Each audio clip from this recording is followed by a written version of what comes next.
राहुल गांधी देश में रहें तो भारत जोड़ो यात्रा निकालते हैं, लेकिन राहुल गांधी जैसे ही देश से बाहर जाते हैं वो अलग अलग नए विवाद खड़े कर देते हैं। वो देश विरोधी बातें कर जाते हैं जिसमें वो अमेरिका, यूरोप या फिर रोजगार, इस मुद्दों को लेकर कहीं ना कहीं बीजेपी आरएसएस को घेरने के चक्कर में वो अलग अलग मुद्दों पर बोल जाते हैं, जिससे नया विवाद खड़ा हो जाता है। सर, कहीं ऐसा नहीं लगता कि राहुल गांधी जैसे ही बाहर गए तो वो ऐसे विवाद जानबूझकर खड़ा कर देते हैं जिससे देश के अंदर लोग बोलने लगते हैं कि राहुल गांधी देश विरोधी बातों में लगे हुए हैं। देखिए प्रदेश, ये सवाल क्यों खड़ा होता है?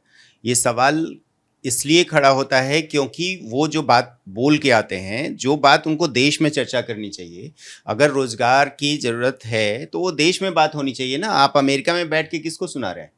अमेरिका यहाँ पे रोजगार थोड़ी पैदा करेगा।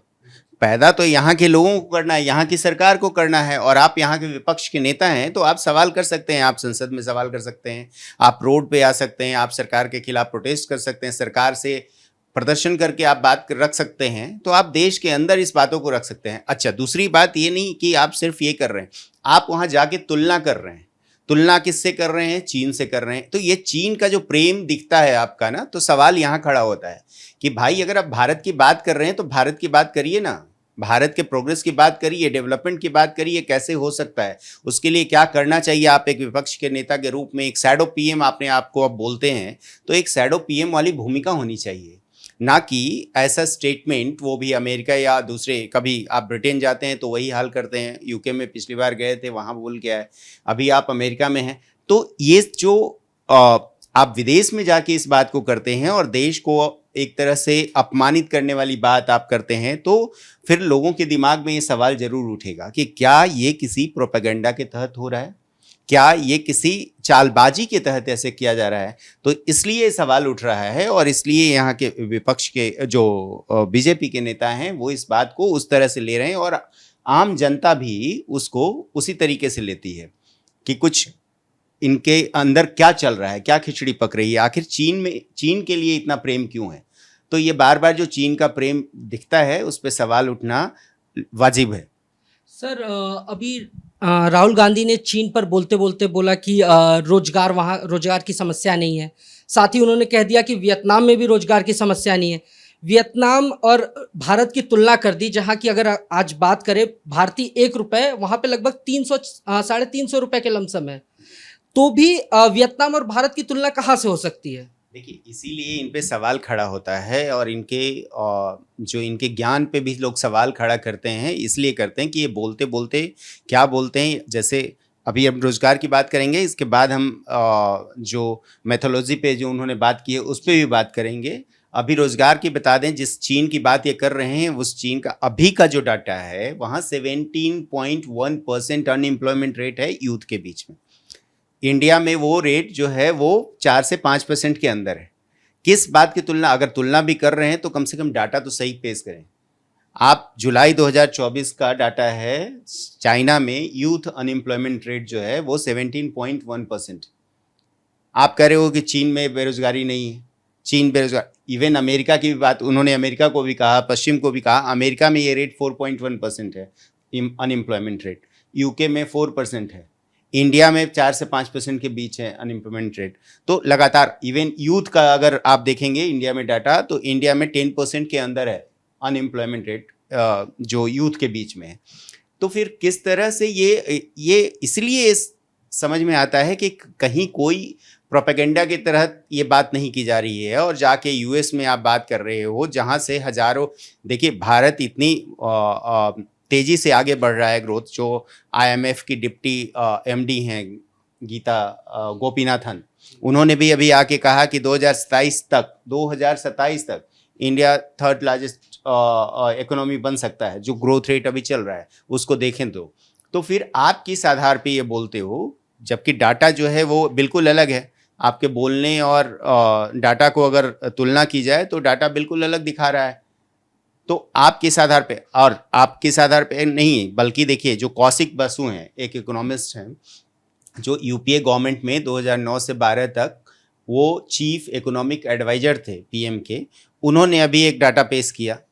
उन्होंने कहा कि इंडिया में 45.1% अनएम्प्लॉयमेंट रेट।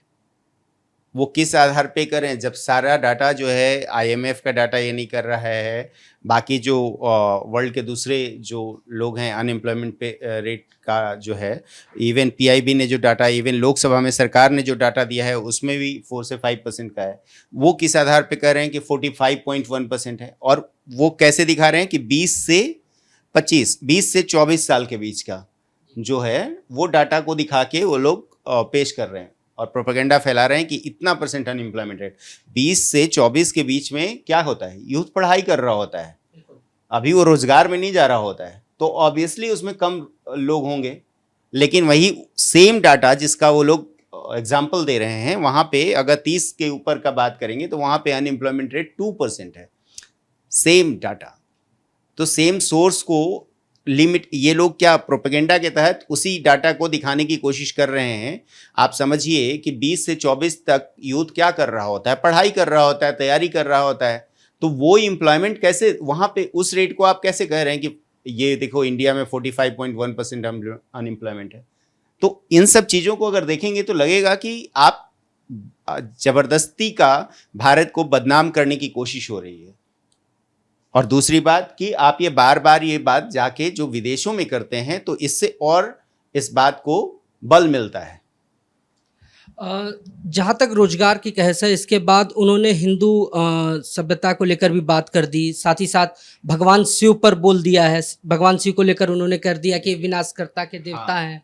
बिल्कुल, विध्वंसक हैं, विनाशकर्ता के देवता हैं, ठीक है, संहार करता हैं, लेकिन उन्होंने क्या बोला कि वो संहार करते हैं अपने आप, ही इज अ डिस्ट्रॉयर, और वो अपने ईगो अपनी संरचना को डिस्ट्रॉय करने की बात कर रहे हैं। शिव अपने ईगो को ईगो से जोड़ रहे हैं। देखिए ज्ञान भाई, आप सही चीज को बताइए दुनिया को अपने धर्म के बारे में, तो इससे फिर बार बार मैं वही कह रहा हूं कि इन सब चीजों से ये लगता है, और मुझे नहीं लगता कि इतना उनको ज्ञान नहीं होगा शिव का, लेकिन मुझे लगता है कि ये जानबूझकर और चालबाजी के तहत ये पूरा स्क्रिप्टेड बयान होता है, जो कि हिंदू धर्म को, सनातन धर्म को, भारत को एक तरह से बदनाम करने की कोशिश हो रही है। और ये बहुत प्रॉपर तरीके से पूरा प्रोपेगेंडा के तहत ये किया जा रहा है, और उसमें मुझे लगता है कि एक टूल की तरह इस्तेमाल हो रहे हैं ये, और या तो हो रहे हैं या किए जा रहे हैं। सिर्फ सत्ता पाने के लिए अपने देश, अपने धर्म को बदनाम करना, ये तो कहीं से भी उचित नहीं है, और कोई भी देशवासी, कोई भी भारतवासी ये माफ़ नहीं करेगा। कोई भी जो राष्ट्र प्रेमी होगा वो इसको बर्दाश्त नहीं करेगा। सर, अगर धर्म के अलावा भी उन्होंने काफ़ी बातें की है, तो जहाँ पे उन्होंने भारतीय पुरुष को लेकर जो दृष्टिकोण है, भारतीय महिलाओं को लेकर, उस पर भी एक वक्तव्य दिया है। कहा है कि भारतीय पुरुष भारतीय महिलाओं को एक अलग नज़रिए से देखते हैं। देखिए, अगर इसकी बात करेंगे आप, फिर मैं बार बार वही कर रहा हूँ, भारत में ही नहीं, देखिए ये तो हर जगह ऐसे डाटाज, अगर आप डाटा की बात करेंगे तो अमेरिका में सबसे ज़्यादा रेप होता है। ऑलमोस्ट मैंने एक डाटा कहीं पढ़ा था, वहाँ पे ऑलमोस्ट 1 मिनट में 3 से 4 रेप की घटनाएं होती हैं अमेरिका में, या तो फिर वो सेक्सुअल एब्यूज़ होता है, मतलब किसी तरह से मिला के। तो आप फिर भारत को पर्टिकुलर इस तरह से आप देश विदेशों में जाके इस तरह की छवि बना रहे हैं, ये कहाँ से उचित है, और वो भी बिना किसी आधार के। अगर आप डाटा की बात करेंगे तो भारत में अगर रेप का डाटा है या क्राइम का डाटा है महिलाओं के अगेंस्ट, वो बहुत कम है बाकी वेस्टर्न कंट्रीज से। ऐसा नहीं है कि इंडिया में बहुत ज़्यादा हो रहा है। आप इवन अमेरिका में जहाँ बैठ के ये बात कर रहे हैं, वहाँ की अगर डाटा देखेंगे तो उसमें भी अमेरिका बहुत आगे है भारत से। तो ये सब जो बातें हो रही हैं, इसीलिए ये सवाल उठ रहा है, और बार बार सवाल उठेगा, क्योंकि जिस तरह से भारत की छवि को बदनाम करने की कोशिश हो रही है, और मुझे लगता है कि ये सत्ता पाने के लिए सिर्फ अपने देश के बारे में इस तरह की बातें करना कहीं से भी उचित नहीं है। और मुझे लगता है जनता भी इस बात को अच्छी तरह से समझेगी, और जनता बताएगी, और वो लोग कमेंट करके भी बताएंगे अपने इस प्रोग्राम में कि वो लोग क्या सोच रहे हैं राहुल गांधी के इस तरह के बयानबाजी को लेकर। सर, ऐसा नहीं लगता कि Rahul Gandhi plus foreign trip is equal to controversy?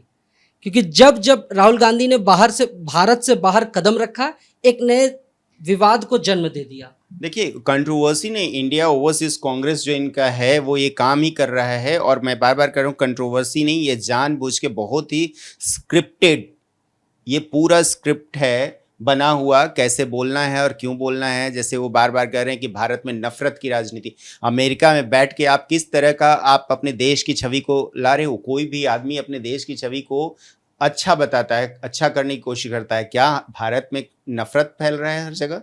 ऐसा तो है नहीं। भारत में सब लोग बहुत मस्त रह रहे हैं। वो अपनी भारत जोड़ो यात्रा को सही साबित करने के लिए ये बात बता रहे हैं कि भारत में एकदम नफरत की राजनीति हो रही है।